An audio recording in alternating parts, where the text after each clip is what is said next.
जय श्रीराम. जय श्रीराम. नमस्कार. योग वशिष्ठ सखोल निरूपण या कार्यक्रमामध्ये सर्वांचे सहर्ष स्वागत. आज निरूपणाचा 37वा दिवस आहे. आदरणीय यतीन सरांना मी विनंती करतो की त्यांनी निरूपणाला सुरुवात करावी. नमस्कार. जय श्रीराम. जय गुरुदेव. रोजच्या प्रमाणे प्रार्थना करू आणि आजच्या सत्राला सुरुवात करू. सगळ्यांनी डोळे मिटूया, हात जोडूया. प्रार्थना म्हणण्यासाठी एक खोल दीर्घ श्वास घेऊया.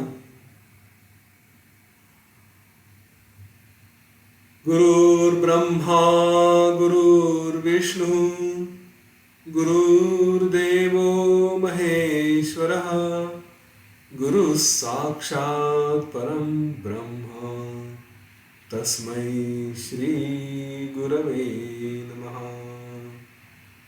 तस्मै श्री श्री गुरवे नमः.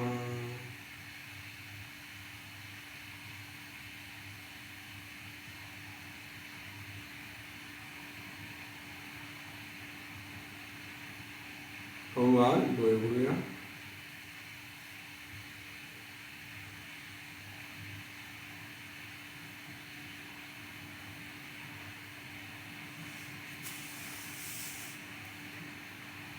काल आपण भृगुपुत्र भृगु ऋषींचा मुलगा शुक्र त्याची गोष्ट ऐकत होतो. त्या गोष्टीमध्ये आपण बघितलं की हा शुक्र आपल्या वडिलांजवळ बसला असताना वडिलांचं ध्यान सुरू होतं भृगु ऋषींचं, आणि हा सहज तिथे त्यांची सेवेमध्ये असताना त्याचं लक्ष आकाशाकडे गेलं आणि एका सुंदर अप्सरेला त्यांनी बघितलं.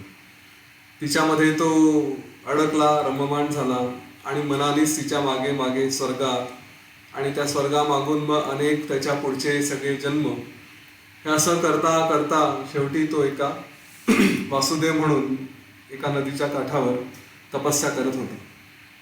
या दरम्यान त्याचं शरीर गळून गेलं, शरीर नष्ट झालं.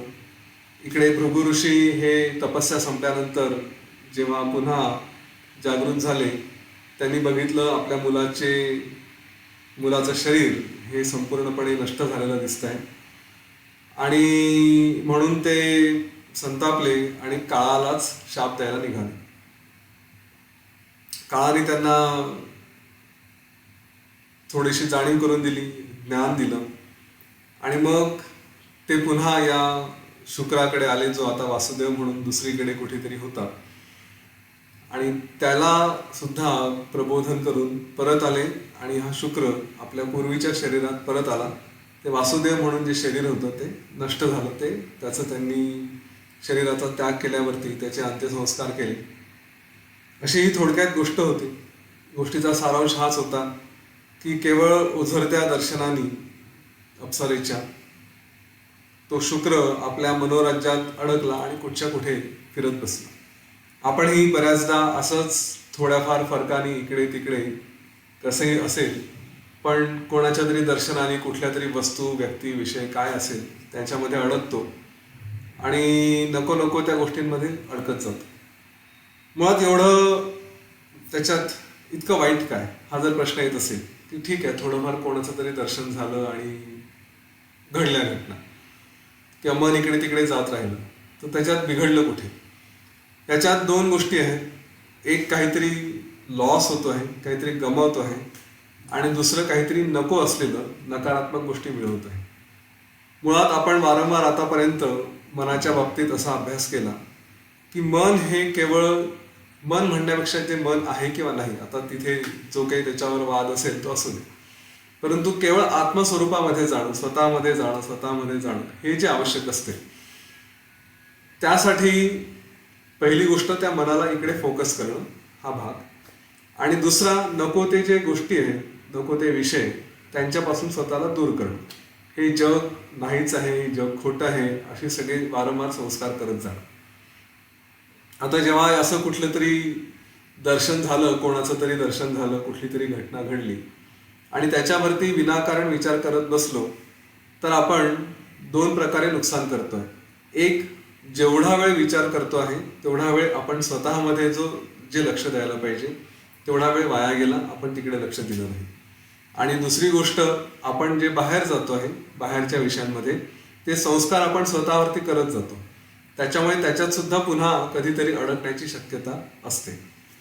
मुळात आपल्यावर कुठले संस्कार आणि दीर्घकाळ करायचे आहेत तर स्वतःमध्ये आतमध्ये जाऊन, मी म्हणजे बस तो एक केवळ परमात्मा आहे, मी तो केवळ चिदात्मा आहे, मी केवळ मी आहे, जे काही असेल त्या प्रकारचे संस्कार हवे. आणि मी शरीर नाही, मी आत्मा नाही, मी किंवा आत्मा नाही म्हणे असं म्हणताय ना, मी काय म्हणतात त्याला, मन नाही, आणि आणखी माझे नातेवाईक वगैरे ह्या ज्या काही सगळ्या संकल्पना आहेत त्या सगळ्या दूर करायच्या. हा दोन्ही प्रकारचा खेळ आपल्याला खेळायचा आहे, पूर्णपणे आतमध्ये जाणं आणि बाहेरच्या गोष्टींना संपवणं. आणि ह्या अशा दर्शनामुळे जेव्हा आपला विचार इकडे तिकडे जायला लागतात ते नेमका याच्या उलट खेळ सुरू होतो. आणि जे संस्कार आपल्या आतमध्ये दृढ करायला पाहिजे त्याच्याऐवजी चुकीचे संस्कार होण्याची शक्यता असते.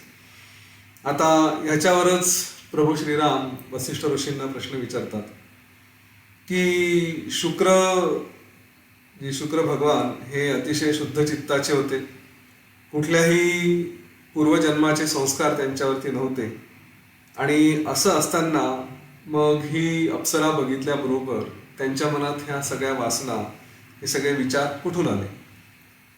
श्रीरामांचा प्रश्न असा आहे की जेव्हा एखादी गोष्ट बघतो किंवा एखाद्या गोष्टीवर आपली प्रतिक्रिया असते, आपण काही दिवसांपूर्वी याच्यावर चर्चा केली होती की आपलं मन हे आपलं नाही, आपल्या मनावरती अनेक वेगवेगळ्या गोष्टींचे, घटनांचे संस्कार झालेले असतात आणि त्याच्यातून आपण काहीतरी स्वतःला प्रकट करतो. म्हणजे जसं मागे म्हटलं होतं की झुरळ दिसल्यानंतर त्याला घाबरायचं की नाही, हा जर प्रश्न असेल तर एखादी व्यक्ती घाबरते, एखाद्या व्यक्ती त्याला पकडून झटकून फेकून देते. प्रॉब्लेम झुरळमध्ये नाही, प्रॉब्लेम बघणाऱ्याच्या मनात आहे. तर हे दोघांचीही मनं हे वेगवेगळ्या संस्कारातून आलेले असतात. मग असं असेल तर ह्या शुक्रावरती, भृगुपुत्रावरती असे तर कुठलेच संस्कार नव्हते, मग त्या अप्सरेकडे त्यांचं मन कसं काय बघून विचलित झालं. हा प्रश्न पुन्हा एकदा नीट समजून घ्या. आपली जी काही प्रतिक्रिया असते, आपण जे काही वागतो त्याच्यावरती जे काही संस्कार असतात ते संस्कार हे कुठून तरी आलेले आहेत, हेच त्यांचं म्हणणं होतं. आणि शुक्रावरती तर कुठलेच संस्कार नव्हते. तर त्याला उत्तर देताना वसिष्ठ ऋषी म्हणतात की त्यांच्यावर पूर्वजन्मीचे कुठलेही संस्कार नव्हते, कुठल्याही वासना नव्हत्या, तरी पण त्याच्यानंतर आपण जेव्हा संस्कारांची गोष्ट करतो त्याच्यामध्ये दोन भाग आहेत. मागे आपण याच्यावरती चर्चा केली होती की एक जन्माच्या अगोदरचा आणि जन्माच्या नंतरचा, किंवा जन्मापासून पुढचा. जन्माच्या अगोदरचं जे काही असेल, एक तर आपल्या वैज्ञानिक भाषेत बोलायचं झालं तर जे आपले जीन्स आहेत, जे आपले पूर्वज आहेत, त्यांच्याकडून जे काही आपल्याला मिळतं या शरीरामध्ये, या मनामध्ये, ते आपण पुढे कुठेतरी त्याचा परिणाम होत असतो. पण दुसरं जन्माच्या अगोदरचं की जे आपले पूर्वजन्मीचे संस्कार असतील, एक नाही अनेक जन्म असतात, त्या जन्मांचे जे काही संस्कार असतील ते आपल्या बाबतीत रिफ्लेक्ट होतात, दिसायला लागतात. आता दुसरे संस्कार वसिष्ठ ऋषी तेच सांगतायत जे आपण त्याची चर्चा केली होती की आई वडिलांच्या कडून जे येणारे गुण आहेत, आईच्या उदरात असताना त्याच्यामध्ये जे काही संस्कार झाले आणि त्याच्यानंतर जन्म झाल्यावर शिक्षण, आजूबाजूच्या घटना, या सगळ्यांचा जो काही परिणाम होता त्याच्यावरून त्या शुक्राच्या मनामध्ये हे अतिशय सूक्ष्म रूपाने असलेले संस्कार राहिले होते. आणि त्यामुळे त्यांनी जेव्हा एखादी गोष्ट बघितली, जसं अप्सरेला बघितलं, तर स्वाभाविकपणे एक सुंदर स्त्री दिसल्यानंतर तिच्याकडे आकर्षित होणं हे त्याच्या मनाने सहज घेतलं असेल आणि म्हणून तो तिकडे आकर्षित झाला. मुळात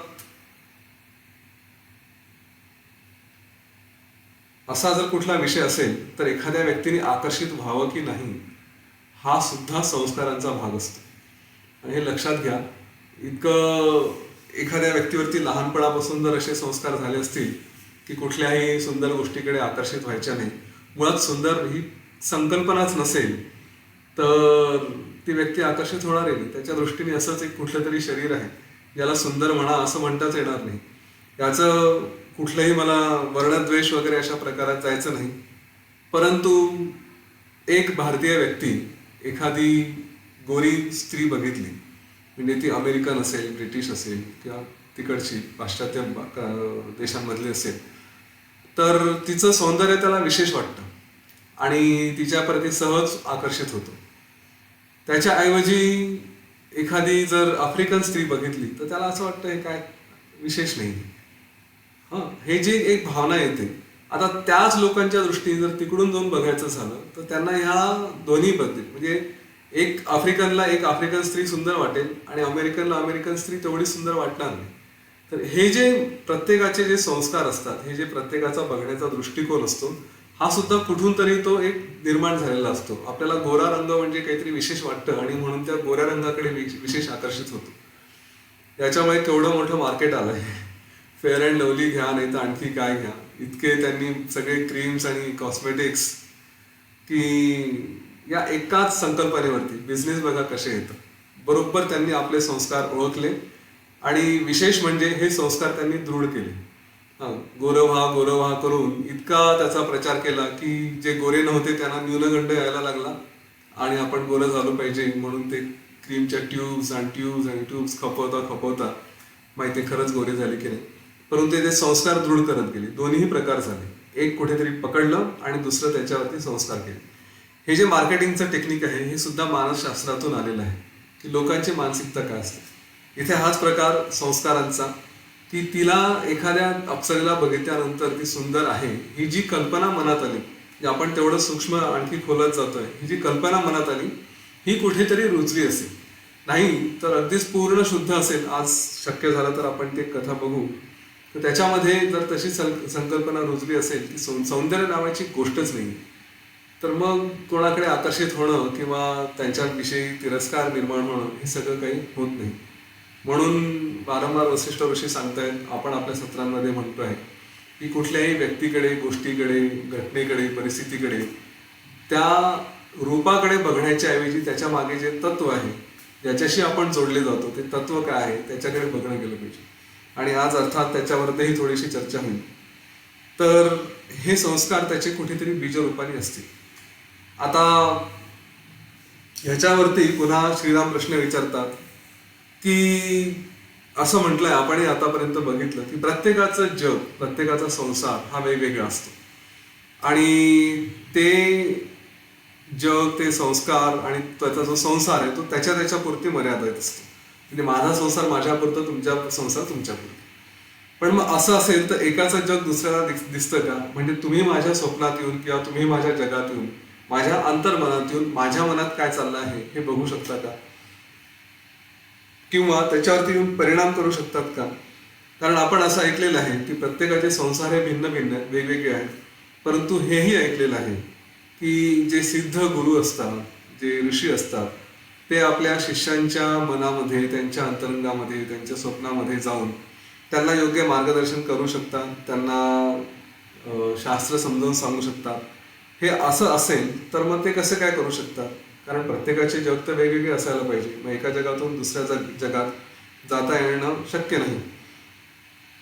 आणि असं जर म्हटलं की दोन जीवांचं किंवा दोन जगांचं, त्यांचे जे संसार आहेत प्रत्येकाचे, ते जर एकत्र आले तर तेही बरोबर वाटत नाही. कारण दोन जगांचे दोन वेगवेगळे लोक, तुमचं आणि माझं, हे जर का संसार, आपलं जग एकत्र आलं तर याचा अर्थ आपलं अस्तित्व एक झालं. आपलं अस्तित्व एक झालं तर मी जर म्हटलं की मला मुक्त व्हायचं आहे तर मी बाकीच्यांमुळे अडकून पडू शकतो. किंवा तुम्ही मुक्त व्हायचे आहे म्हटले आणि जर बाकीचे त्याच्यात मुक्त नसतील तर सगळ्यांना एकत्र मुक्त होता येत नाही. म्हणजे इथे एक दुसऱ्यावरती बंधन पण आहे, एक दुसऱ्यामुळे अडकतो पण आहे आणि दुसऱ्यापासून वेगळे पण आहे. माझं आणि तुमचं विश्व वेगळं पण आहे आणि तुमचं आणि माझं विश्व एकत्र आलंय असंही म्हणता येतं, किंवा दोन्ही गोष्टी नाही आहेत असंही म्हणता येतं. कारण वेगवेगळे असते तर एकाच्या जीवनातून दुसऱ्या जीवनात जाता येत नाही, पण गुरु हे जाऊ शकतात. तर हा प्रकार काय आहे? त्यावर वसिष्ठ ऋषी सांगतात की एका जगातून दुसऱ्या जगात हे तेव्हा जाता येतं जेव्हा त्याला आपण आपल्या भाषेत ट्युनिंग म्हणतो. जेव्हा दोन संसारांचं ट्युनिंग होतं, दोन संसार एक दुसऱ्याशी जुळतात, त्यांच्या भावना, त्यांच्या मनाची अवस्था ही जेव्हा एक असते त्यावेळेस या गोष्टी शक्य होऊ शकतात. म्हणजे काय तर त्यांनी पुढे सगळं चित्तांचं मिलन कसं होतं हे सगळं इथे स्पष्ट केलेलं आहे. आणि त्याच्यामध्ये मग गुरु, शिष्य, देव हे सगळे काय प्रकार होतात, आशीर्वाद कसे मिळतात, त्यांचे परिणाम कसे होतात, ह्या सगळ्या गोष्टी इथे स्पष्ट केल्या. त्यांनी म्हटलं आहे की ज्यांचं जे दोन वेगवेगळ्या प्रकारचे मन असतील, चित्त असतील, की एकाचं शुद्ध आहे आणि एकाचं अशुद्ध आहे, हे दोन लोक एकत्र येणं शक्य नाही. हा विषय पुढे नेण्यापूर्वी मी तुम्हाला अगदी छोट्या छोट्या संकल्पना सहज सांगतो. आज तुम्ही आणि मी इथे एकत्र बसून चर्चा करतोय का? कारण आपल्या दोघांचीही चित्ताची, मनाची अवस्था एक आहे. या ठिकाणी असे लोक येणं शक्य नाही की ज्यांना अजिबातच या विषयाबद्दल ओढी नाही, गंध नाही आणि त्यांना कुठलाही कॉमन विषय मिळत नाही. म्हणून मी शक्यतोवर योग वसिष्ठचा जो स्कोप आहे तो एवढा वेगवेगळा ठेवला आहे की चला तुम्हाला मानसशास्त्रावरती करायचं का, या तुम्हाला परफॉर्मन्स स्वतःचं काहीतरी इम्प्रूव्ह करायचं आहे, या तुम्हाला अभ्यासात प्रगती करायची आहे, या तुम्हाला जॉबमध्ये प्रगती करायची आहे, या जेवढ्या गोष्टी वेगवेगळ्या करता येतील तेवढ्या इथे या आपल्या सेशन्समध्ये, सत्रांमध्ये आणायचा प्रयत्न करतो. आणि मुळात योग वासिष्ठांनी स्वतःचा पसारा सुद्धा एवढा मोठा मांडून ठेवला आहे की ज्याला जे जे पाहिजे त्याने तिथे तिथे यावं. मग ते साहित्याचं असेल तर सगळ्या ठिकाणी उपमा दिलेली आहे, संस्कृत सुंदर रीतीने कव्हर केलेलं आहे, त्याच्यामध्ये विज्ञान घेतलेलं आहे, त्याच्यामध्ये आरोग्यशास्त्र घेतलेलं आहे. या सगळ्या गोष्टी सूक्ष्म रूपाने, प्रत्यक्ष रूपाने सगळे योग वसिष्ठामध्ये घेतले. म्हणून हा ग्रंथ पसारला खूप आहे आणि त्या प्रत्येकाला आपल्या आपल्या आवडीप्रमाणे बरंचसं मिळून जातं. तर असो, इथे त्यांनी सांगितलं की ज्यांचे मन वेगवेगळे आहेत, एकाचं दुर्बल आहे आणि एकाचं सशक्त आहे, त्या दोघांचं एकत्र येणं शक्य नाही. तुम्ही कुठलेही मित्रमैत्रिणी बघा किंवा जे काही आपले सखे असतील, आपल्याशी ज्यांचं पटतं, आपण ज्यांच्यासोबत राहायला जमतं, त्यांच्या दोघांच्या मनाची अवस्था एक असते. हा साधा नियम आहे. जिथे मनाची अवस्था वेगवेगळी आहे, अपोजिट आहे, तिथे जमत नाही. उलट ज्यांच्या मनाची अवस्था खाली असते ते मनाची अवस्था उच्च असणाऱ्यांकडे सहज आकर्षित होतात, हे आहे. पण उच्च मनाच्या अवस्थेचे लोक खालच्या लोकांकडे आकर्षित होत नाही. साधी गोष्ट घ्या, जेव्हा आपण एखाद्या व्यक्तीशी बोलायला जातो आपण म्हणतो ना त्याचा ऑरा खूप छान आहे, त्याची एनर्जी खूप चांगली आहे. तर कमी ऑराचे, कमी एनर्जीचे लोक त्यांच्याकडे सहज आकर्षित होतात, एकदम इम्प्रेस होऊन जातात. आणि ती जी व्यक्ती असते तिला असं विशेष काही वाटत नाही, ते आपल्या आपल्या दुनियेत असते. तर हा प्रकार ते सांगतायत. आणि त्यामुळे ते म्हणतात की शुद्ध चित्तांचं मिलन कसं होतं, अशुद्ध चित्तांचं मिलन का होत नाही. तर जे दोन वेगवेगळे लोखंडाचे तुकडे असतील ते एकत्र येणं शक्य नाही, नुसतेच त्यांना एक दुसऱ्याकडे ओढणं शक्य नाही. त्यासाठी त्यांना वितळवावं लागतं आणि वितळून मग ते एक रस होऊ शकतात. तसं वसिष्ठ ऋषी म्हणतात की ज्यांचे चित्त शुद्ध आहेत ते असे दोन प्रवाही जे तरल मनांचे आहेत त्यांचं एकत्रीकरण होऊ शकतं. जे देव आहेत त्यांचं चित्त शुद्ध असतं आणि त्यामुळे ते सामर्थ्यवान असतात. त्यांच्यामध्ये मग त्यामुळे एक दुसऱ्याशी मिळण्याचं ते सुद्धा सामर्थ्य असतं आणि म्हणून ते भक्तांच्या मनामध्ये प्रवेश करू शकतात. लक्षात घ्या, त्यांनी सांगितलं की जे स्ट्रॉंग आहेत, ते जे अशक्त आहेत, त्यांच्याकडे येऊन त्यांच्या मनामध्ये प्रवेश करून त्यांच्यावरती काय परिणाम करायचा तो करू शकतो. कधी भूतप्रेतांच्या बाबतीत जर विषय ऐकले असतील तर असं म्हटलं जातं की ज्यांचे मन कमजोर आहेत त्यांच्यावरती त्यांना ती भीती असते, त्यांना ते परिणाम कदाचित होऊ शकतात. परंतु जे स्ट्रॉंग आहेत त्यांना कुठल्याच गोष्टीची भीती नाही, त्यांना कशाचेही कुठल्याही गोष्टी परिणाम करू शकत नाही. तसं देवांच्या बाबतीत ते जे भक्त आहेत त्यांच्या शुद्ध मनामध्ये सहज प्रवेश करू शकतात. त्यांना जे काही त्यांच्यावर अनुग्रह करायचा आहे अनुग्रह करू शकतात. तसेच जे समाधीचा, ध्यानाचा अभ्यास करणारे लोक आहेत ते सुद्धा एका विशिष्ट सिद्धींनंतर ते आपल्या शिष्यांच्या मनामध्ये प्रवेश करून त्यांना अनुग्रह करून त्यांना योग्य प्रकारे मार्गदर्शन करू शकतात. आपण अनेकदा आपल्यातल्या अनेकांनी हा अनुभव घेतलेला आहे की कधीतरी असं वाटलं की चला आपण आपल्या गुरूंशी जोडलं जावं आणि मग सहज डोळे बंद करतो, गुरूंची अतिशय तीव्रतेने आठवण केली की आपल्याला ज्या काही समस्या असतील त्याच्यावरती ते सहज आपल्यामध्ये येऊन मार्गदर्शन करतात. हे आपल्यापैकी बऱ्याच जणांनी अनुभवलेलं आहे. तर ते कसं शक्य आहे, तर तिथेच त्या गुरूंचं अस्तित्व आपल्याकडे येतं. ते येतात आणि मार्गदर्शन करतात, त्यांच्यात तेवढी शक्ती असते. ह्या सिद्धांना आपले जे मानस विश्व आहे, आपल्या मनातले जे काही विश्व आहे, काय चाललं आहे हे सगळं त्यांना बघता येतं. आता जसं आपल्या मनात ते येऊ शकतात तसं दुसऱ्यांच्या मनात प्रवेश करणं कसा करायचा प्रत्यक्षात पुढे जाण्याची एक फार छान गोष्ट आहे की एका सिद्धांनी असंच एक आपल्यासमोर असलेलं शरीर होतं, त्या शरीरात प्रवेश केला आणि पुढे त्याचं विश्व बघितलं. एक फार छान आख्यान आहे, बरंच लांब लचक आहे ते, पण ते नंतर जेव्हा आपण बघू तेव्हा बघू. हे योग वसिष्ठाच्या शेवटी शेवटी येणार आहे ते. तर इथे त्यांनी सांगितलं की जे हठयोगी असतात ते, आपण हे शंकराचार्यांच्या बाबतीत ऐकलंय की त्यांनी सुद्धा दुसऱ्यांच्या शरीरात प्रवेश केला होता. तर तो कसा करतात, अर्थात ते एका मृत शरीरामध्ये त्यांनी, मृत शरीरात होतं का मला आठवत नाही ते, पण दुसऱ्याच्या शरीरात प्रवेश केला होता. तर तो प्राणवायूच्या याने म्हणजे स्वतःला वायुरूप करतात, सूक्ष्म करतात आणि दुसऱ्याच्या प्राणवायूच्या द्वारे आतमध्ये जातात आणि त्याच्यामध्ये ते प्रवेश करू शकतात. तर हे जे काही आहे, ही जी शक्ती आहे, ही सिद्धी आहे, ही त्या गुरूंकडे असते. याप्रमाणे जे शुद्ध मनाचे आहेत गुरु, देवता, हे सगळे हे आपल्या भक्तांच्या मनाशी संबंध जोडू शकतात, त्यांना मार्गदर्शन करू शकतात, असं वसिष्ठ ऋषी इथे सांगतात. यानंतर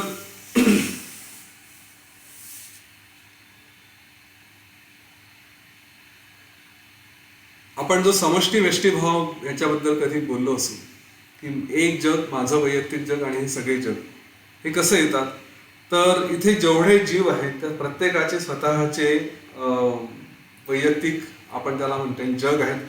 परंतु ते सगळे जग जे जे कोणी बघतात ते फक्त त्या एकाच चैतन्याने, त्याच्याच द्वारे बघितले जातात. त्यामुळे हे सगळे जण स्वतःचं जग जसं बघतात तसं सगळीकडे ते कॉमन चैतन्य असल्यामुळे, कॉमनच म्हणा त्याला, सगळ्यांना एकरस चैतन्य म्हटलंय, तर ते असल्यामुळे ते एक दुसऱ्यांचेही जग काही रूपात बघू शकतात, काही स्वतःचं, काही एक दुसऱ्याचं. तर जेवढी जगं असतील तेवढी सगळी जसं एक दुसऱ्यामध्ये मिसळलेली असतात, त्याप्रमाणे हे सगळे वेगवेगळे जगं हे सुद्धा एक दुसऱ्यामध्ये मिसळलेले असतात, म्हणून एक दुसऱ्यांना ते बघू शकतात. यांनी फक्त इथे एकच म्हटलंय की ज्यांची समान वासना असते ते एक दुसऱ्यांकडे आकर्षित होतात आणि ते एक दुसऱ्याच्या सुखदुःखाशी समरस होऊ शकतात. हा विषय आज आपण बघितला की सेम थिंकिंग असेल, सेम विचारसरणी असेल तर लोक सहज एक दुसऱ्याशी जोडले जातात, फ्रेंडशिप, मैत्री तिथे होते. आणि एकाच सर्गामध्ये, एकाच जगामध्ये अनेक वेगवेगळे जगं सुद्धा हे वेगवेगळेपणाने राहू शकतात. याचं उदाहरण आपण लीला सरस्वतीच्या गोष्टीमध्ये बघितलं आहे. एक व्यक्ती त्याच्या जीवनामध्ये, दुसरं जग त्याच्यामध्ये, पुन्हा दुसरं जग, असे एकात एक, जसं कोबीचा गड्डा असतो, आजच कोबी घेतला, त्याच्यामध्ये एकात एक पानांमध्ये पानं असे जग असतात. त्याप्रमाणे हे आपलेही विश्व एकात एक असे अनेक गेलेले असतात. आता ह्या सगळ्यातून जर सुटायचं असेल, ह्या विश्वातून, ह्या एक दुसऱ्याच्या जगातून, या संकल्पनामधून, तर वसिष्ठ ऋषी सांगतात की साधनेचं बळ असेल तरच ते आत्मविचाराचं फळ मिळू शकतं, नाही तर मिळू शकत नाही. मी कोण आहे, हे जग काय आहे, याचं सगळं स्वरूप काय आहे, याचा अभ्यास जर केला नाही आणि या सगळ्या दृश्याचा विसर पडला नाही, बाहेरचं जे काही दिसतं आपल्याला त्याच्यातून जर स्वतःला सोडवलं नाही, आपण आज जसं सुरुवातीलाच बोललो की आपलं मन बाहेर राहिलं तर आतली शक्ती कमी पडते, आतमध्ये राहिलं तर बाहेरची शक्ती कमी होत जाते. तर जो सारखा बाहेरच्या विषयांमध्ये अडकतो, मग त्याला कसं काय आत्मज्ञान प्राप्त होईल, त्याला आत्मज्ञानाचं फळ मिळणार नाही. आणि म्हणून जे काही जीव बाहेर त्या विषयांशी अडकत राहतात ते तिथून जे स्थूल विषय आहेत ते त्याच्यात अडकले तर सूक्ष्म ब्रह्माचा त्यांना साक्षात्कार होणं हे शक्य नाही. आणि म्हणून वसिष्ठ ऋषींनी हे सांगितलं आहे की या आत्मविचाराचे पथ्य काय आहे, तर हे सगळं सोडून केवळ आतमध्ये स्वतःचा विचार करत राहायचा, इंद्रिय जय हा मिळवायचा, विवेकाचा उदय होईपर्यंत याच्यासाठी प्रयत्न करत राहायचे. आणि जसे जसे आपण प्रयत्न करत राहू तसे तसे त्याचे फळ मिळत राहतील. जे उदाहरणं यांनी अशी दिली आहेत की जे देवांची उपासना करतात ते देव होतात, जे यक्षांची उपासना करतात ते यक्ष होतात. अशा प्रकारे आपण जे जे काही करू ते ते आपल्याला प्राप्त होईल. वसिष्ठ ऋषी म्हणतात, हा प्रश्न अनेकांना येतो, त्याचं इनडायरेक्ट उत्तर इकडे आहे की या जीवनात, या जगात जे काही सगळ्यात श्रेष्ठ आहे त्या सगळ्यात श्रेष्ठाची उपासना नेहमी करावी. आपल्याकडे हा जर कधी प्रायोरिटीचा प्रश्न आला की आज साधना करायची की सिरियल बघायची, किंवा आज प्राणायाम करायचा, ध्यान करायचं की कुठे टाइमपास करायला जायचं, तर डोक्यामध्ये असं 1000 ट्यूबलाईट पेटल्यासारखा तो प्रकाश लख्खन पडला पाहिजे. प्रायोरिटी काय आहे, महत्त्वाचं काय आहे, श्रेष्ठ काय आहे, त्या श्रेष्ठाची उपासना ही झाली पाहिजे. बाकी गोष्टी थोड्याफार इकडे तिकडे ताणल्या जाऊ शकतात, त्याच्यात काही कमी जास्त झालं तर चालेल, परंतु उपासनेच्या बाबतीत, आपल्या श्रेष्ठपणाच्या बाबतीत जे काही श्रेष्ठ आहे त्याच्यावरती कॉम्प्रोमाइज करू नये. आणि म्हणून जे जे कोणी समाधीचा अभ्यास करतात, ज्ञान मार्गावरती चालतात, त्याच्या योगाने त्यांचं जे चित्त आहे ते शुद्ध होतं, सामर्थ्यवान होतं आणि त्याच्यानंतर मग त्यांना पुढे आत्मबोध होऊ शकतो. श्रीराम विचारतात की याच्यातलं श्रेष्ठ जे म्हणाले तुम्ही, श्रेष्ठ उपासना ही कशी ठरवायची? तर वसिष्ठ सांगतात की याच्यामध्ये केवळ आपल्याच विचारांनी हे जे कुठे धर्म, अर्थ, काम, मोक्ष हे सगळे पुरुषार्थ याच्या बाबतीत जे काही मार्गदर्शन असेल त्याच्या बाबतीत स्वतःच्याच युक्तीने विचार करून, वेगवेगळे मतं ऐकून, स्वतःच्या आत्म्याच्या ठिकाणी रममाण हो, जो कुठला मार्ग योग्य वाटतो तो. आपल्याला श्रेष्ठ मार्ग कळत नाही असं आहे का? एखाद्या आपल्या भावासाठी इतकं कन्फ्युजन नाही आहे. अनेकांना ते जे खूप अभ्यासात जातात त्यांना मग ते सांख्य आणि नैयायिक आणि हे आणि ते आणि इतके सगळे असतात आणि वैदांतिक आणि बरेच मार्ग आणि हे सगळं असतं. मग यांच्यातलं नेमकं कोणाला पकडू असे प्रश्न येऊन पडतात. आपल्यासारख्यांना एवढ्या कॉम्प्लेक्सिटीजमध्ये जायची गरज नाही. मी मुळात पहिलेपासून तुम्हाला सांगितलंय की ज्ञान मिळवता मिळवता जीवन न्यायचं. नाही तर सगळं जीवन ज्ञान मिळवण्याकडे नेलं आणि पुढच्या जन्मात हे ज्ञान उपयोगात आणू असा विचार केला तर काही खरं नाही. पुढचा जन्म कोणी बघितलाय? त्याच्यामुळे इकडे घ्यायचं, लगेच अप्लाय करायचं आणि पुढे पुढे जात राहायचं. त्यामुळे खूप ज्ञान ज्ञान ज्ञान असे करायची गरज नाही. जे आपल्याला मिळतं आहे व्यवस्थित चांगल्या सोर्सेसमधून ते घ्यायचं, लगेच त्याचं कामाला त्याला अप्लाय करायचं आणि आपल्या कार्याला सुरुवात करायची. तर त्यामुळे एवढं कठीण नाही आहे. आपलं मन हे फार विचित्र आहे त्या बाबतीत. एखाद्या विषयाची गोडी लागली की त्याच्या मागे लागतं मन. आणि कधी कधी असं होतं की ते वाईटही असेल ना एखादा विषय तरी आपल्याला चांगला वाटायला लागतो. काही काळानंतर आपण स्वतःच त्याचं जस्टिफाय करतो. विश्वास नसेल बसत त्या व्यसनी लोकांना विचारा. ते जे काही करतात त्या प्रत्येक गोष्टीचं समर्थन ते इतकं चपखलपणे करतात, इतकं व्यवस्थित करतात की असं वाटतं आपणही त्यांच्यासोबत जॉईन व्हावं म्हणून. ती विषय वाईट असला तरी त्याची गोडी त्याच्या मागे लागत लागत राहिलो की आपल्याला तो विषय गोड वाटायला लागतो. त्याच्यामुळे असं म्हटलंय वसिष्ठ ऋषींनी की रोज जर खायला लागलो तर कडुलिंब सुद्धा गोड लागायला लागतो. आणि ऊस कितीही गोड असला तरी त्याच्याबद्दल तिरस्कार निर्माण झाला तर तो ऊस सुद्धा गोड लागत नाही. त्यामुळे एकच एक गोष्ट पुन्हा पुन्हा करण्यामुळे एखादी जी आपलं नुकसान करणारी गोष्ट असेल, अहितकारक असेल, ती सुद्धा आपल्याला हितकारक वाटायला लागते. आणि एखादी गोष्ट जी आपली हिताची आहे तिच्यापासून दूर दूर चालत गेलो तर ती अहितकारक वाटायला लागते. म्हणून ही जी साधना आहे, हा जो विचार आहे, हे जे प्राणायाम वगैरे या सगळ्या प्रॅक्टिसेस आहेत या नियमितपणे झाल्या पाहिजे. नाही तर चांगल्या गोष्टींपासून दूर जायला लागलो की आपोआप मग त्या आपल्याला वाईट वाटायला लागतात. आणि ज्या चांगल्या गोष्टी, ज्या वाईट गोष्टी आहेत, TV सिरियल्स असतील, नको ते खाणे पिणे, संगती, या सगळ्या गोष्टी त्या आपल्याला चांगल्या वाटायला लागतात. म्हणून पहिल्यांदाच तिथे थांबवता आलं पाहिजे. तो जो एकच प्याला आहे तो पहिलाच प्याला थांबवता आला पाहिजे. पहिलाच प्याला कशाचाही असू दे, व्यसनांचा असू द्या, आकर्षणांचा असू द्या, नाही तर आणखी कशाचा असू द्या, पण तो पहिल्यांदाच थांबवता आला पाहिजे. आणि वसिष्ठ ऋषी म्हणतात की अगदी छोटीशी गोष्ट सुद्धा अगदी साधीशी असेल पण ती जरी मिळवायची असेल तर त्यासाठी सुद्धा अभ्यासाची गरज आहे. मग हे जे काही आपले इतक्या वर्षांपासून, इतक्या जन्मांपासून झालेले संस्कार आहेत, ते संस्कार दूर करून या सगळ्या अट्रॅक्शन्सपासून स्वतःला वाचवण्यासाठी दृढ अभ्यास करावा लागेल, यात काही विशेष आश्चर्य नाही. म्हणून स्वतःवरती वारंवार ते संस्कार करणं आवश्यक आहे. बरं, एक छोटंसं सांगून ठेवतो की या संस्कारांसाठी असं भले योग वासिष्ठमध्ये म्हटलंय की अगदी दात ओठ खाऊन प्रयत्न करा. परंतु तसं होत नसेल तर मेकॅनिकली करत राहा. जे परिणाम होतील ते होतील, पण एक फॉर्म्युला मात्र पक्का लक्षात घ्या. त्या वातावरणात राहणं, तो अभ्यास करत राहणं. अभ्यास समजो न समजो हा सगळा भाग पुढचा, पण त्या वातावरणात राहणं. आणि ते काय योग वासिष्ठ वाचत असाल तर योग वासिष्ठ वाचत राहा. आपल्या ग्रुपमध्ये असतात लोक, त्या ग्रुपला जॉईन व्हायचं. किती समजतं किती नाही सगळा भाग बाजूला. मला समजत नाही म्हणून मी बघत नाही किंवा थांबत नाही असं करायचं नाही. जे जे येईल ते फक्त कानावर पडू द्यावं. हळूहळू हळूहळू बरोबर त्याचे परिणाम व्हायला लागतात. तिथे टिकून राहणं हे फार महत्त्वाचं आहे. ही सगळ्यात मोठी गुरुकिल्ली. जी ही किल्ली सांभाळतात, जे त्या वातावरणात टिकून राहतात, बरोबर त्यांना त्याचे चांगले परिणाम मिळायला लागतात.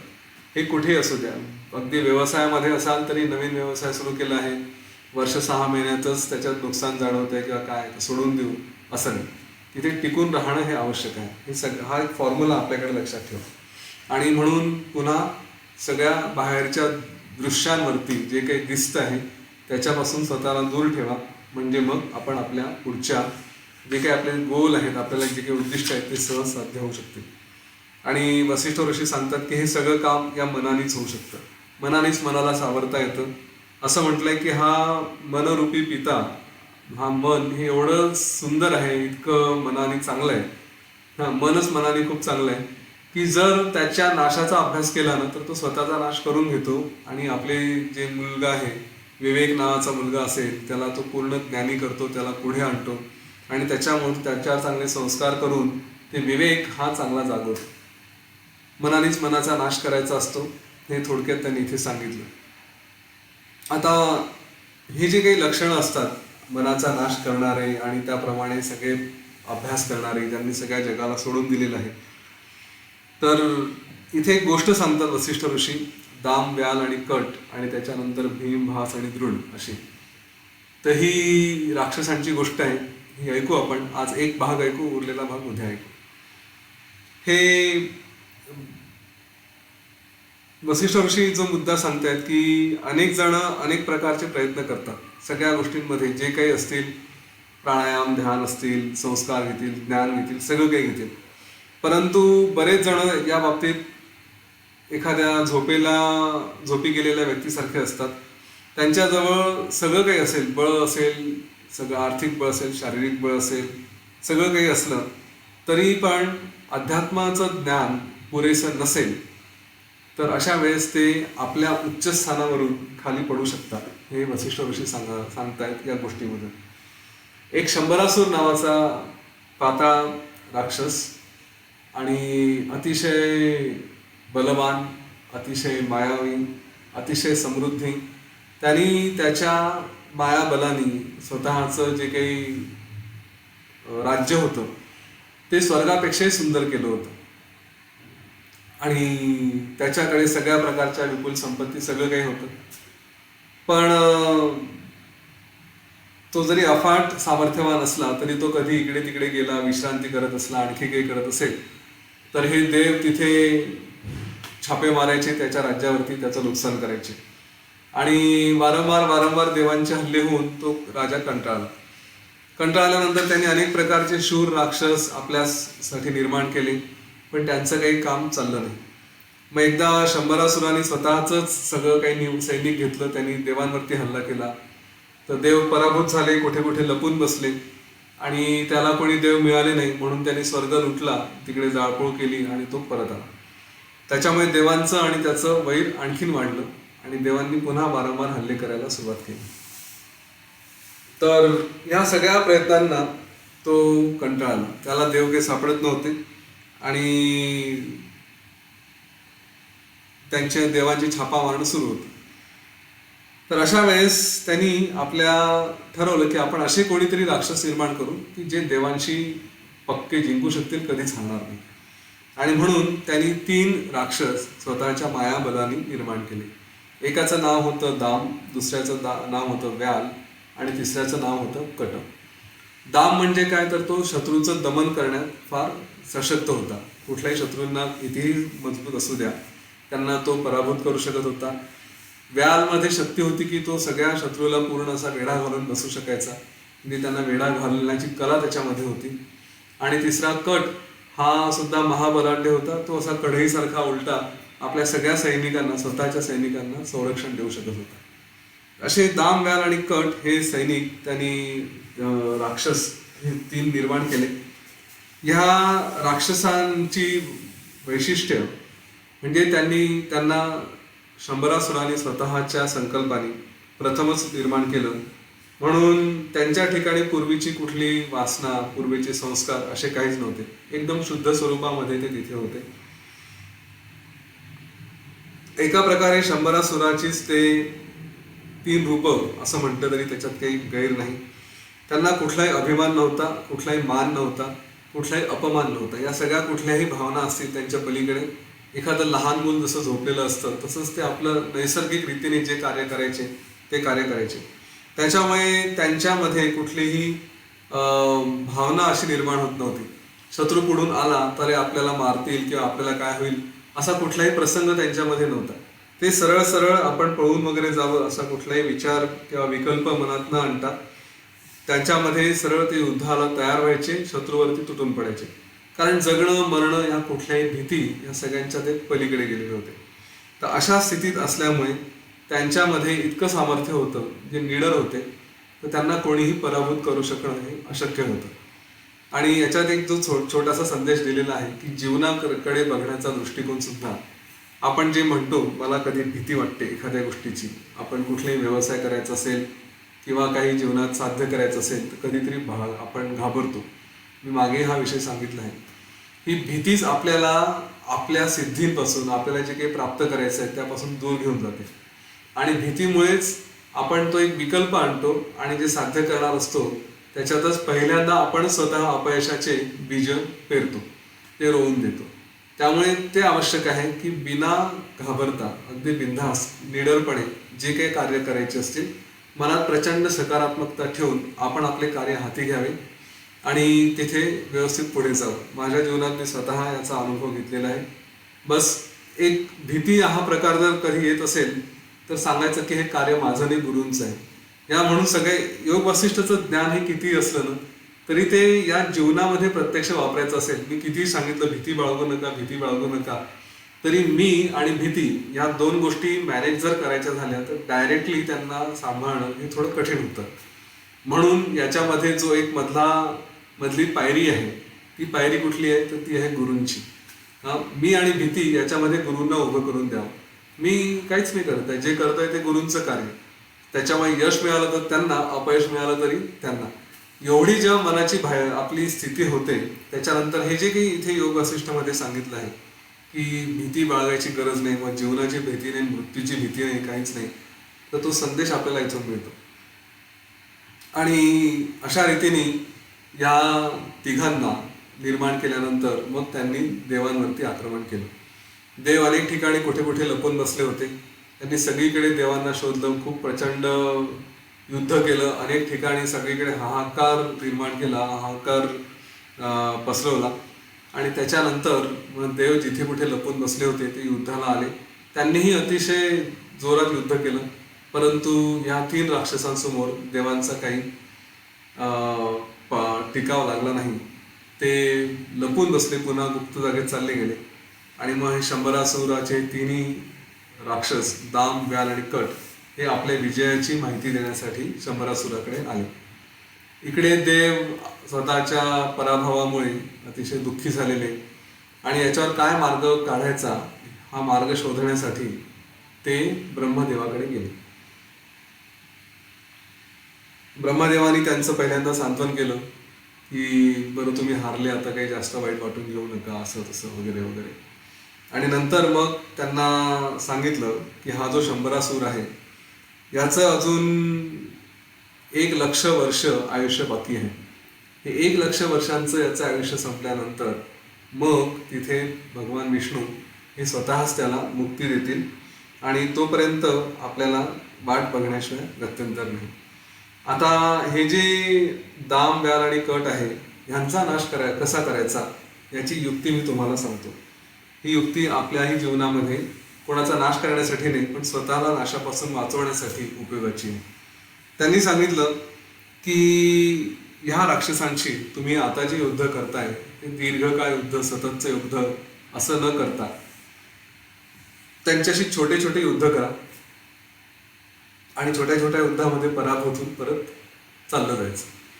त्यामुळे काय होईल की तुम्ही त्यांना वारंवार जिंकण्याची संधी दिली, त्या दाम, व्याल आणि कट यांना, तर त्यांच्यामध्ये ते सारखे व्यग्र व्हायला लागले. तर त्याच्यामध्ये त्यांच्या मनावरती असे संस्कार होतील की आम्ही विजेते आहोत, आम्ही जिंकतो. त्यांच्यामध्ये एक अभिमान निर्माण होईल की हा मीपणा जो आहे की मी जिंकतो आहे किंवा आम्ही जिंकतो आहे, हा अभिमान त्यांच्यामध्ये निर्माण झाला, अहंकार निर्माण झाला की मग आपल्या पुढे कोणीही उभं राहू शकत नाही, आम्ही एवढे सर्व श्रेष्ठ आहोत, अशा प्रकारची अभिमान त्यांच्यामध्ये होईल आणि हा अहंकार त्यांना बरोबर अडकवेल. जेव्हा पहिल्यांदा मीपणा आला तर मीपणासोबत मी माझे या सगळ्या गोष्टी यायला सुरुवात होतात आणि जेव्हा हे मी आणि माझं अशी भावना यायला लागते त्याच्याबरोबर मग माणूस कमजोर व्हायला लागतो. हेच ब्रह्मदेवाने सांगितलं, म्हणे की त्यांच्यामध्ये आत्ता कुठलीही वासना नाही, ते या सगळ्या गोष्टींच्या वासनांच्या पलीकडे आहे. त्याच्यामुळे त्यांना सुखाची काही चिंता नाही ना दुःखाची काही त्यांना चिंता आहे. त्याच्यामुळे त्यांच्यामध्ये जेव्हा शत्रूशी लढतात तेव्हा मरणाची भीती नसल्यामुळे ते सरळ सरळ शत्रूवरती तुटून पडू शकतात आणि त्यामुळे त्यांना हरवणं हे कठीण झालेलं आहे. परंतु हे अजिंक्यपद त्यांचं टिकाऊ नाही. जे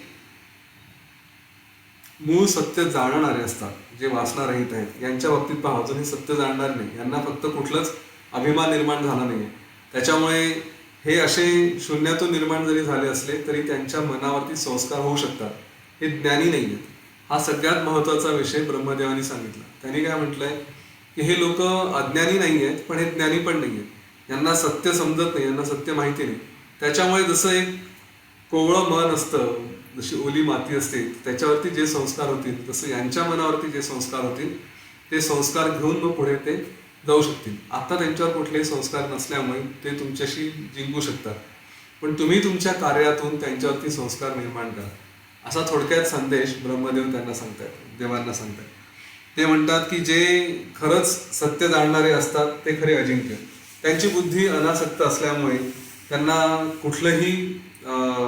कुठली गोष्ट प्राप्त झाली किंवा कुठल्या गोष्टीचं त्यांच्यापासून नाश झाला, दूर गेली, तरी त्यांना काही फरक पडत नाही. ते स्वतः कधी स्थिर होत नाही. त्यांचं जे काही धैर्य असतं ते अचल असतं. ते कोणाकडून हरवू शकत नाही आणि त्यांना कोणावर विजय मिळवण्याची अशी विशेष इच्छाही नसते. त्यामुळे त्यांच्यावर परिणाम होणार नाही. परंतु जे लोक, जे पुरुष हे त्यांच्यामध्ये कुठली वासना असेल त्या वासनेने बांधले गेले, मग ते कितीही बलाढ्य असू द्या, कितीही विद्वान असू द्या, त्यांचा अधःपात ते खाली पडणार हे निश्चित आहे. त्यामुळे ह्यांच्यावरती, या 3 राक्षसांवरती संस्कार निर्माण करा आणि हे जेव्हा असं म्हणायला लागतील की अरे मी, माझं शरीर, या सगळ्यांमध्ये मी अडकेल, त्याच्याबरोबर ते संकटात जातील. सामान्य माणसांच्या बाबतीत सुद्धा हेच होतं की आपण आपलं शरीर, आपलं मुलंबाळ, पैसा, कुटुंब, आपली संपत्ती यांच्या ठिकाणी मी आणि माझं, आपण काल परवाकडेच हा विषय घेतला होता की आपल्या मुलांना आपण माझे मुलं म्हणू. मुळात जो काही मोठा जो प्रॉब्लेम येतो तो इथेच येतो. बाकी कोणाबद्दल एवढी चिंता होणार नाही, पण आई वडील आणि त्यांची मुलं ह्याच्याबद्दल जास्त चिंता होते. कारण तिथे खरंच त्यांचं काय होईल हा प्रश्न असतो. एरवी बाकीच्या रिलेशनमध्ये, नवरा बायकोमध्ये हा त्रास देतोय म्हणून चिंता असते, बाकी विशेष चिंता नाहीये. याचा मला त्रास होतो, तो जर आपल्या आपल्या जागेवर काही असेल तर ठीक आहे, थोडंफार प्रेम, परंतु आपल्याला त्रास होतो म्हणून टेन्शन जास्त असतं. मुलाबाळांच्या बाबतीत तसं नाही, यांचं काय होईल या बाबतीत जास्त टेन्शन.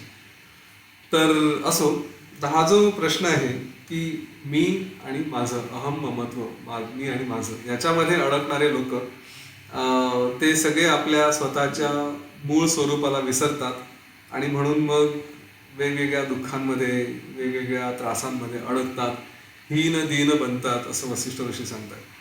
आणि म्हणून ते म्हणतात की हे जे दामव्याल कट आहे यांच्यामध्ये अशा प्रकारचं प्रेम निर्माण होईल याची काळजी घ्या.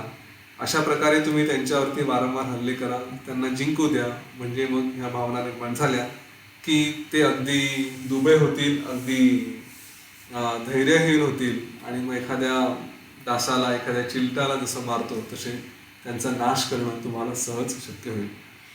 तर यापुढे काय झालं आणि कसं झालं हे सगळं आपण या गोष्टीमध्ये पुढे ऐकू.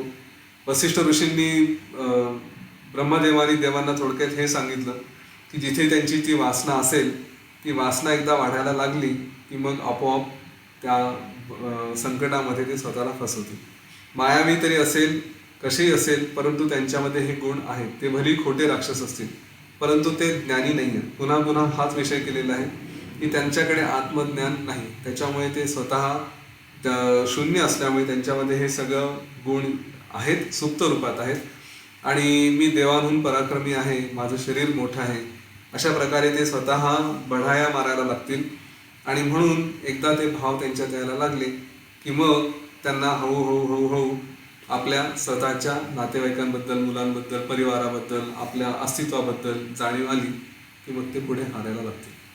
हे सांगितलं. प्रत्यक्षात काय होतं, ही गोष्ट पुढे कशी होते, देव कसं काय हे सगळं करतात, होतं की नाही होत, आणि मग हे सगळं झाल्यानंतर 100 पुढचं काय पाऊल उचलतो, हे सगळं आपण उद्या बघूया. रोजच्या प्रमाणे आज 1, 2 ते 3 मिनिटं आपण थोडासा विचार करूया सगळ्या गोष्टींवर, याच्यातले सारांश घेण्याचा प्रयत्न करू. डोळे मिटून बसूया.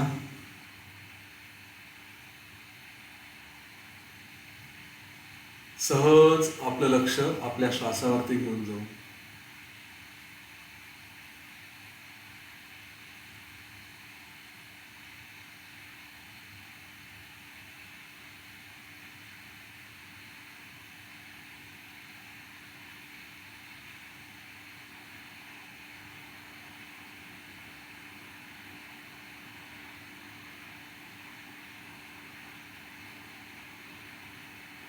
आपल्याला मुक्तीची ओढ असते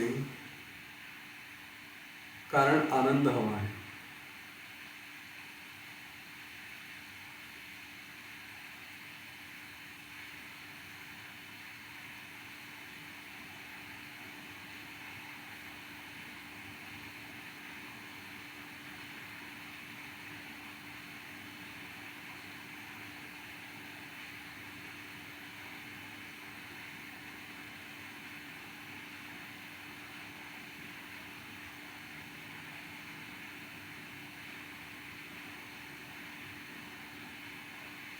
आणि गंमत म्हणजे या मुक्तीसाठी आपण बंधनं निर्माण करतो.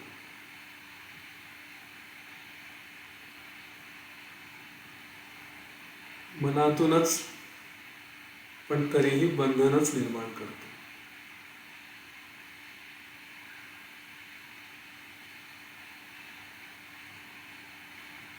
आनंदासाठी मुक्ती, त्याची सुरुवातच मीपणात असते. मला मुक्त व्हायचंय, मध्येच मी आला.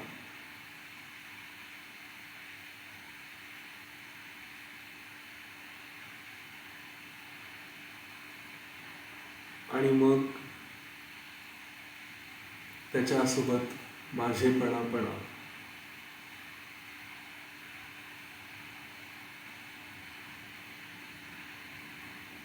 माझा परिवार, माझी संपत्ती, माझ्या भावना, माझे विचार, हे सगळं काही. मुक्ती मिळावी म्हणून हा मी आणि माझं निर्माण करतो.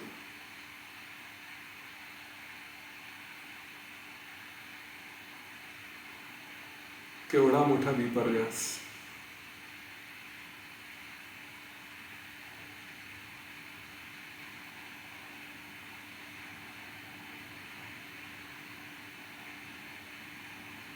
या मी माझेमुळे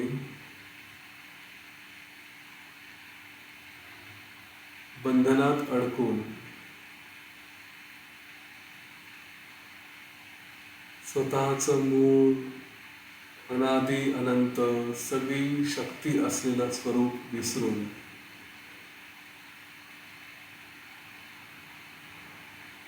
आपण अतिशय कमजोर, गरीब अशा स्थितीत पोहोचतो.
म्हणून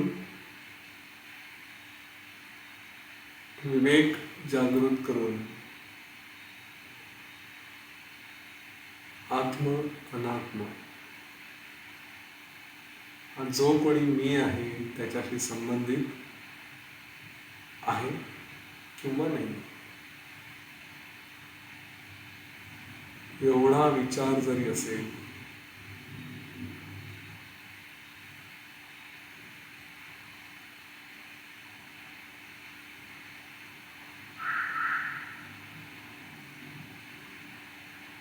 तर आपोआप बाहेरच्या गोष्टी सुटतात आणि मुक्तीचा प्रवास सुरू होतो.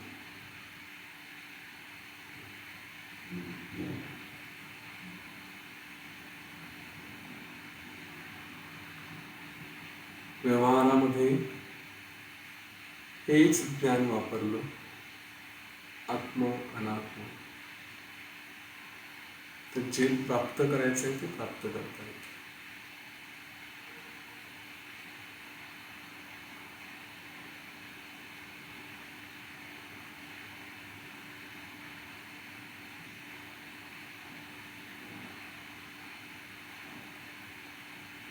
आतून आध्यात्मिक, बाहेरून व्यावहारिक अशा दोन्ही भूमिका आपल्याला साधायच्या आहेत.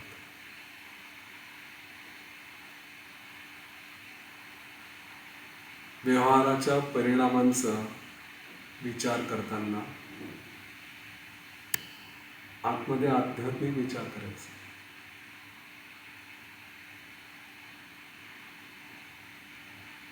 जे परिणाम येतील तिथे स्वतःवरती परिणाम न होऊ देता आत्म अनात्म, मी माझं, माझ्याशी संबंध.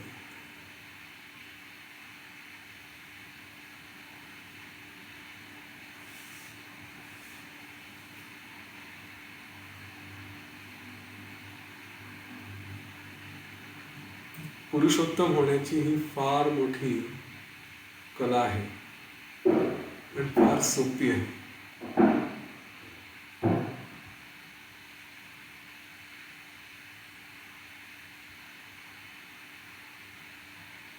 आतून सगळं सोडून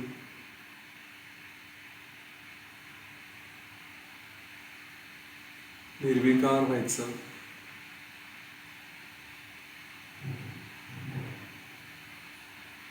आणि बाहेरून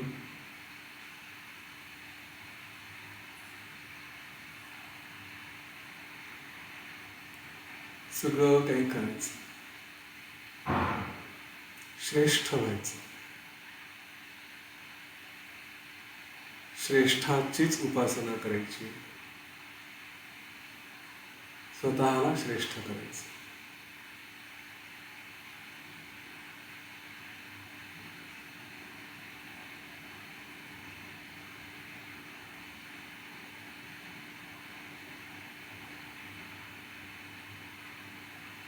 जे कार्य करू ती गुरुदक्षिणा,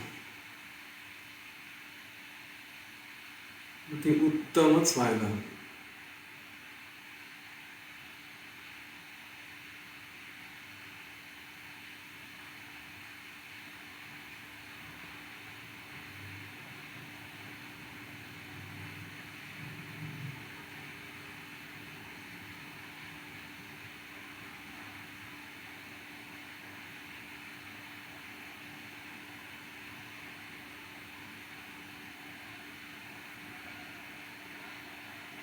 एक खोल दीर्घ श्वास घेऊया आणि पूर्णपणे सोडून देऊ. आणखी एक खोल दीर्घ श्वास घेऊ आणि पूर्णपणे सोडून देऊ. आपल्या शरीराप्रती सचेत होऊ, वातावरणाप्रती सचेत होऊ,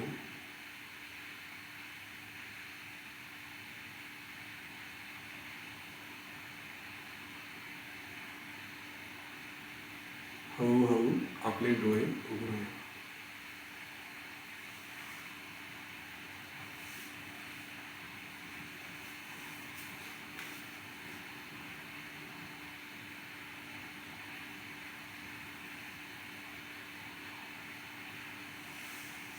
जय श्रीराम.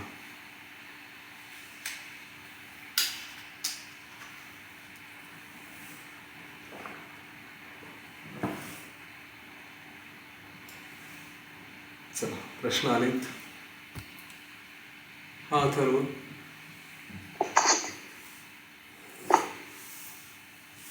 सर माझा असा प्रश्न होता की आपण तुमचा आवाज ब्रेक होतोय, येत नाही. चॅटमध्ये विचारा. जे पाच बेटा जर मागला भेटतील का?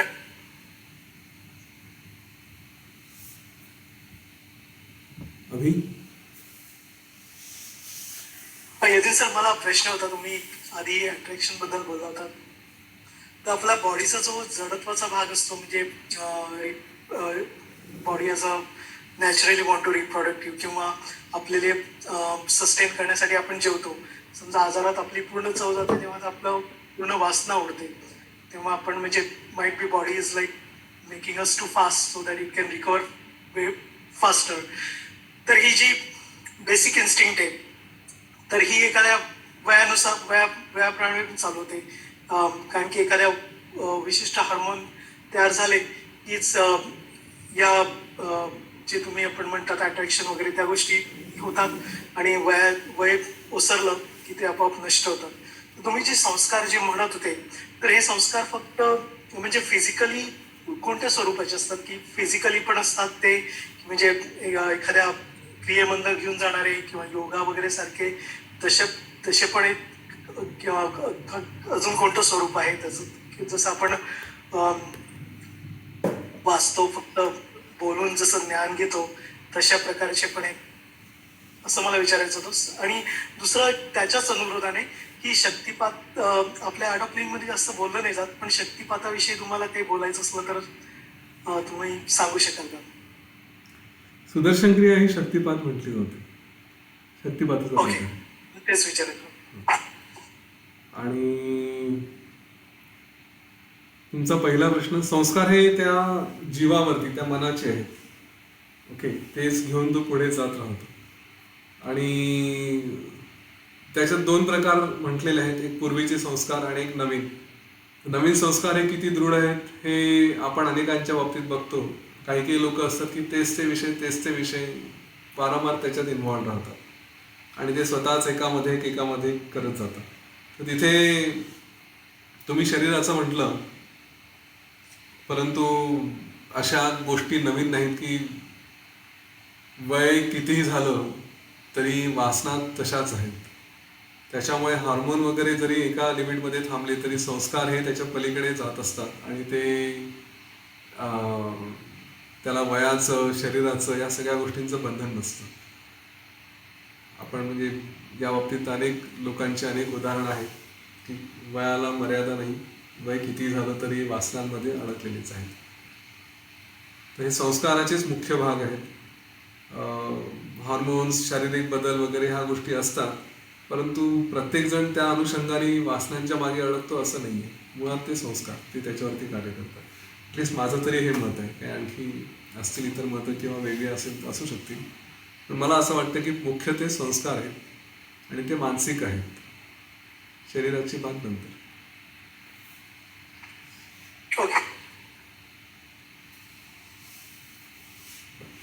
अजून कोणाला प्रश्न आहेत काही किंवा काही विषय मांडायचे, चर्चा करायची आहे?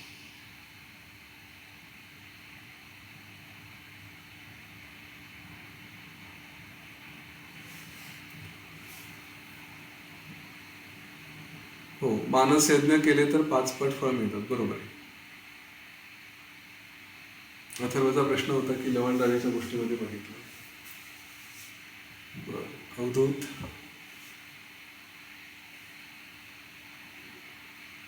हा, जय गुरुदेव. जय गुरु. मिसेस अवधूत आहे. हा बोला. ते भयाविषयी तुम्ही जे सांगत होतात, त्यावेळेला अशी आठवण झाली की गीतेतला 16वा जो अध्याय आहे त्याच्यामध्ये काही दैवी गुण आहेत आणि काही राक्षसी किंवा ते असे गुण आहेत. तर अर्धा भाग त्याचा आहे आणि अर्धा भाग त्याचा आहे. तर हा प्रत्यक्ष अध्याय मी बेंगलोर आश्रमला गुरुजींच्या तोंडून ऐकलेला आहे ते भयाविषयी सांगताना मला पटकन लगेच ते आठवलं की अभयम सत्व संशुद्धीर ज्ञान योग व्यवस्थिती. तर अभय, अभय हा गुण हा दैवी गुण आहे आणि तो असणं खूप चांगलं आहे. तर ती आठवण मला फक्त संदर्भ म्हणून झाली. धन्यवाद. धन्यवाद. ऋतुजा.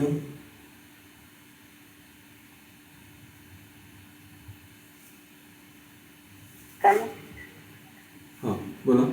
मला हे विचारायचं आहे की आपण ईश्वर हे म्हणतो किंवा मुक्ती वगैरे हे सगळे, पण कालच्या ह्याच्यामध्ये नियती ही त्याच्या पलीकडची आहे, बरोबर? तर म्हणजे नियतीने डिसाईड केलं तर त्याच्यात ईश्वर पण हस्तक्षेप करत नाही. म्हणजे असं जर असेल तर मग आपण नियतीला कसं जास्त जाणून घ्यायचं किंवा त्याच्यावर फोकस ठेवायचा का? नियतीची नियतीच अशी आहे की जे तुम्ही साध्य करायला जाल ते तुम्हाला मिळू शकेल. ओके, म्हणजे तो नियमच असा आहे की तुमच्या प्रयत्नांच्या पलीकडे नियती नाही, ही नियती. त्यामुळे काही गोष्टी साध्य करायच्या असतील आणि प्रयत्न केले तर तुम्हाला तसे फळं मिळतील. त्यामुळे माझी नियती अशी होती, माझ्या नशिबात अशा गोष्टी होत्या, तर तो एक आपल्या पूर्वीच्या कर्मांचा भाग, त्याचे फळं म्हणून. पण त्याच्या पलीकडे आपल्याला जे पाहिजे ते आपण साध्य करू शकतो, ही सुद्धा नियती आहे. योग त्या मोक्ष व्यवहारमध्ये हे सगळं स्पष्ट दिलेलं आहे. त्या दुसऱ्या प्रकरणात वसिष्ठ ऋषींनी सरळ सांगितलं. रामाने विचारलं नियतीचं काय रोल, तर म्हणजे नियती ही अशीच आहे. सॉरी, याच्यात उत्पत्ती प्रकरणामध्ये हे सगळं दिलेलं आहे. त्यामुळे ईश्वर हा साथ देईल ही नियती, ईश्वर विरोधात येणार नाही. ठीक आहे. शोभाजी. नमस्ते सर. मला विचारायचं होतं म्हणजे आत्म आणि अनात्म याचा म्हणजे मला कळलाय साधारण अर्थ, पण तरी मला प्रॉपर त्याची व्याख्या तुमच्याकडून ऐकायची. आणि दुसरं आपण जी समष्टी म्हणतो ती म्हणजे पूर्ण विश्वाचं असं, पण ती मानसिक म्हणजे त्याचं विश्वचं मन असं म्हणायचं का त्याला? वैश्विक मन म्हणायचं का ते? वैश्विक मन, बरोबर. विश्व म्हणा हे सगळं जे दिसतं ते जे काही आहे त्याला समष्टी म्हणतात, आणि स्वतःला व्यष्टी. असं एक अहंकार म्हणजे काय, तर या व्यष्टीला समष्टीपासून वेगळं समजणं, म्हणजे मी या सगळ्यापासून वेगळं आहे, काहीतरी वेगळं आहे म्हणून तो अहंकार. तशी त्याची छोटीशी परिभाषा. आणि आत्मा आणि अनात्मा म्हणजे मी कोण ह्याच्याशी संबंधित योग वसिष्ठमध्ये किंवा अध्यात्मशास्त्रामध्ये न इति अशी स्वतःची नेती म्हणतात, त्याशी स्वतःची व्याख्या आहे. स्वतःची म्हणा त्या परमात्म्याची म्हणा, आपण जर ते दोन्ही एकच आहोत असं समजत असू तर त्याची काय आहे, ते नेमकं काय आहे, तर ते हे नाही ते नाही ते नाही, न इति नेती असं ती सगळी त्याची परिभाषा आहे. म्हणजे त्याला आकार आहे का नाही आहे, रूप आहे का नाही आहे. तर जेव्हा आपण एखाद्या विषयांमध्ये अडकतो कुठलंही, म्हणजे आता स्वतःच्या मुलांमध्ये असेल किंवा परिवारामध्ये असेल किंवा एखाद्या प्रगतीमध्ये असेल किंवा घटनेमध्ये असेल, अगदीच कोणाचं जवळ मृत्यू झाला असेल किंवा काही घटना घडली असेल, कुठलीही असेल, आनंदाची दुःखाची, तर त्याच्यामध्ये थोडासा विचार, म्हणजे बाहेरून दाखवायला आनंद दुःख हे आलं पाहिजे, अश्रू यायचे असतील ते येतील, हसायला यायचं असेल तर यायला हवं, परंतु आतमध्ये कुठेतरी हा प्रश्न यायला हवा. कारण संस्कारांपासून वाचायचं आहे आपल्याला. म्हणजे हे नाटक करणं भाग आहे, बाहेरच्या दृष्टीने नाटक करा, आतमध्ये स्वतःला सांगितलं पाहिजे की याच्यात जास्त अडकायला नको, कारण आत्मभाव नाही आहे, हा अनात्मभाव आहे. माझ्याशी संबंधित आहे का, मी जो मूळ आहे त्याच्याशी याचा काही संबंध आहे का, नाही आहे, मग सोडून द्या. त्याच्यात स्वतःला अडकून घेऊ नका, संस्कार होऊ देऊ नका. म्हणून तो अनात्मभाव आहे.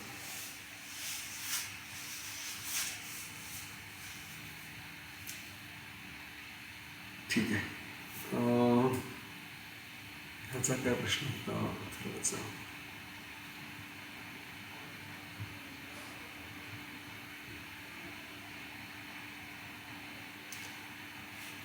तर जर मी मनसाधना केली तर त्याचे 5 फळं मला मिळतील का? गोष्ट पहिली तर त्यात मानसाधनेनंतर जर मी त्याची अच्छा, तर कुठलीही साधना करता त्याच्यावरती अवलंबून आहे आणि ह्या साधनेला मानस साधनेला आणि त्याचं स्वरूप वेगळं आहे. एरवी जी तुम्ही शारीरिक रूपाने करायला पाहिजे ती नाही केली आणि नुसतीच मानस साधना करत राहिलो आणि त्याला एक फळांच्या दृष्टीने केलं तर कुठलीही साधना ही फळं देत नाही. जिथे आपण मला काहीतरी फळं मिळतील म्हणून साधना करायला जातो तिथे तो सरळ सरळ बिझनेस आहे, व्यवसाय आहे, व्यवहार आहे. तर त्याच्यात तर काही मिळणार हे पक्क लक्षात घ्या. हे त्या राजाने सुद्धा त्याच्यावरती काही मर्यादा असतील म्हणून त्याने मानस साधना केली, नाही तर त्याने समक्ष केला असता जो राजस्व यज्ञ करायचा होता तो. तर हे लक्षात घ्यायला पाहिजे. आपल्याला खरंच कधी अडचण असेल काही असेल तर साधना करायची, मनातून करायची, परंतु ते कारण नाही आहे की मला चला फळं मिळायचे पाचपट म्हणून मी मानस साधना करेन. साध्या साधनेत सुद्धा फळं मिळतील म्हणून जर साधना करत असू तरी फळं मिळणार नाही. हे पूर्णपणे निरपेक्ष वृत्तीने मी तरी माझी जी काही रोजची साधना असते ती गुरु आज्ञा आहे म्हणून करतो. त्यांनी सांगितलंय हे करत जा, ठीक आहे करू. तुमचं शरीर तुम्ही म्हणाल ते आम्ही पुढे घेऊन जाऊ. आणि तिथे तेवढंच असतं की गुरूंची आज्ञा मोडायची नाही म्हणून ती साधना टाळायची नाही. जशी परिस्थिती असेल तसं. एखाद्या दिवशी कमी जास्त झालं तर ठीक आहे, परंतु त्याच्याशी हे नाही म्हणजे प्रतारणा करणं, फसवणं असल्या गोष्टी नाही करायच्या. इथे बिझनेस नाही आहे. तुम्ही काय फळं मिळवणार मग तशी ना? फळं मिळून फळं नाही मिळवायची, जे येतील ते येतील. ठीक आहे विद्यार्थी, चला थांबूया, उद्या भेटू आपण पुन्हा सगळ्यांना. जय श्रीराम, जय गुरुदेव.